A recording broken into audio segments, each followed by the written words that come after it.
Romance de Marceline Desbordes-Valmore. Biographie de l'autrice. Marceline Desbordes-Valmore est née à Douai en 1786 et est morte à Paris en 1859.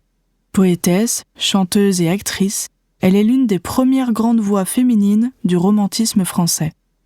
Son enfance est marquée par la pauvreté et le drame. Sa mère l'emmène en Guadeloupe pour tenter d'y refaire leur vie, mais y meurt du typhus. De retour en France, Marceline doit gagner sa vie très jeune et devient comédienne, puis chanteuse, avant de se consacrer à la poésie. Sa vie sentimentale et familiale est difficile. Mariée au comédien Prosper Valmore, elle perd plusieurs enfants et vit dans la précarité. Ses douleurs nourrissent une œuvre profondément intime, empreinte de tendresse, de foi et de résignation. Marceline Desbordes-Valmore publie plusieurs recueils, comme Élégies et romances en 1819, Les Pleurs en 1833 et Pauvres fleurs en 1839. Son style se distingue par sa musicalité et sa sincérité émotionnelle. Elle écrit comme on confie un secret.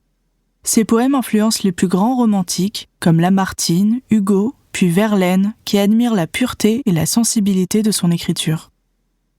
Longtemps oubliée, elle est aujourd'hui reconnue comme une figure essentielle de la poésie du XIXe siècle, à la fois pionnière et d'une force intérieure rare. Résumé de l'œuvre. Le recueil Romance, publié en 1819, marque les débuts littéraires de Marceline Desbordes-Valmore et révèle déjà son ton si personnel. Contrairement aux élégies ou à Marie, les romances se concentrent sur des scènes intimes, des chants d'amour et de nostalgie, écrits dans une langue simple et musicale. Chaque poème ressemble à une confidence. L'autrice y évoque l'amour, la maternité, la séparation, mais aussi la nature et le souvenir. Sa poésie n'est pas celle des grands élans héroïques du romantisme masculin, mais celle des émotions retenues, des murmures et des regrets. Dans des poèmes comme La Confidence, Les Roses de Sadie ou L'amour et le temps, on retrouve son goût pour les images naturelles et la douceur mélancolique. L'amour y est souvent présenté comme une expérience douloureuse, belle mais éphémère, qui laisse au cœur une trace indélébile. Les romances sont marquées par une musicalité constante. Chaque vers semble écrit pour être chanté, ce qui rappelle la formation de Marceline comme comédienne et chanteuse. Cette proximité avec la chanson populaire donne à son œuvre une sincérité immédiate et une humanité touchante. Contexte historique. Le recueil paraît en 1819 au cœur de la Restauration, période de retour à la monarchie après les guerres napoléoniennes. La société française alterne entre conservatisme religieux et désir de liberté, notamment chez les jeunes artistes.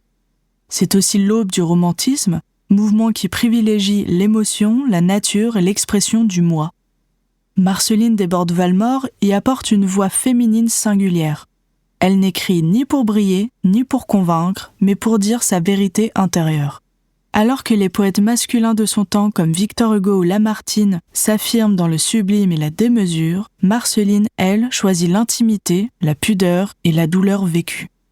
Dans ce contexte, ses romances apparaissent comme une rupture douce, une poésie sans éclat rhétorique, mais d'une authenticité bouleversante. Contexte personnel. Lorsqu'elle écrit les romances, Marceline Desbordes-Valmore a une trentaine d'années. Elle a déjà vécu la misère, la perte et l'exil, mais aussi la scène et la reconnaissance artistique.